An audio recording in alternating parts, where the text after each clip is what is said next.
You made the big decision, and obviously you're happy with it. Yeah, absolutely. I think it was always likely, particularly after he was hugely impressive in the Derrenstown. You know, we feel that from his initial outing in Cork to the Ballysacks to the Derrenstown, he's done nothing but improve, and we've seen that visually from performance to performance. So I spoke to the owner in the immediate aftermath of the Derrenstown and the early days of the week after, and it was always likely we were going to take our chance, you know. And there is only one derby. Correct. Yeah, well, a horse only gets one chance at it. I think, you know, the year that's in it too is quite open, and you know, he's well entitled to take his chance. Well, of course, the Ballysacks, you almost slipped under the radar. Everybody was taught you didn't perhaps get the credit you deserved. It was all about John F. Kennedy, the so-called, you know, Ballydall top horse, finishing last of three, and you didn't really get the credit you deserved that day, did you?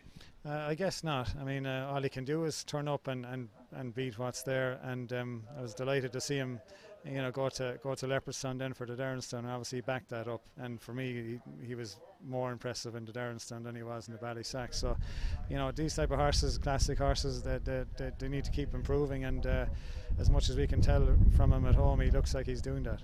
Are you surprised we are where we are, to the extent that if I'd have said to you back in the winter, this horse will get you your first steps from Derby runner, would you believe me? No, I wouldn't, quite frankly. No, I genuinely wouldn't have. But that's you know, if you look at his pedigree, and I'm a big sort of person for pedigrees and all that, it's not a surprise that he has ability and that he's a good horse. But sometimes some horses are more slower maturing than others, and certainly this horse wintered very well, and we knew when he started fast work in March that something had changed in him. He had come forward, and he's done nothing but improve, you know.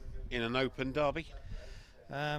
Listen, if they get the rain that they're talking about, and the ground is on the slow side, slower the better for us, obviously, but it's not going to be soft. But yeah, I think he'll give a very good account of himself. He'll keep them honest, I'm sure. Some of your mood, a bit nervous, a bit excited, a bit of everything, and is it almost the stage now you've made the decision, roll on Saturday ASAP? Everything. He pulls up fine, and that goes to plan, and then obviously he has to travel on Thursday, so there's a little bit to go until then, but right now we're in very good shape. But for any trainer, his first derby run is very special.